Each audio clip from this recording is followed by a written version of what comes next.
నమస్తే. చరిత్రలో ఈరోజు ఏం జరిగిందో తెలుసుకుందామా? 1947 ఆగస్టు 14న భారత్ మరియు పాకిస్తాన్ రెండు స్వతంత్ర దేశాలుగా విడిపోయాయి. పాకిస్తాన్ను ముస్లింల కోసం ప్రత్యేక దేశంగా ఏర్పరచగా, భారతదేశం హిందూ మెజారిటీతో పాటు ముస్లింలు, సిక్కులు మరియు ఇతర మతాల వారికి కూడా స్థానం కలిగిన లౌకిక దేశంగా ఏర్పడింది. పాకిస్తాన్ కోసం డిమాండ్ను ప్రధానంగా మహ్మద్ అలీ జిన్నా మరియు ఆల్ ఇండియా ముస్లిం లీగ్ నడిపించాయి.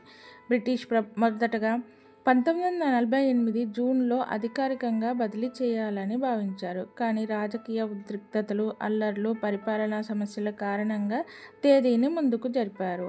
చివరి వైస్రాయ్ లార్డ్ మౌంట్ బాటన్ ఆగస్టు 15, 1947ని ఎంచుకున్నారు. ఎందుకంటే అది రెండవ ప్రపంచ యుద్ధంలో జపాన్ లొంగిపోయిన రోజు. కానీ సమయమండల వ్యత్యాసాలు మరియు ఏర్పాట్ల కారణంగా పాకిస్తాన్లో స్వతంత్ర వేడుకలు ఒకరోజు ముందుగా ఆగస్టు 14, 1947న జరిపారు.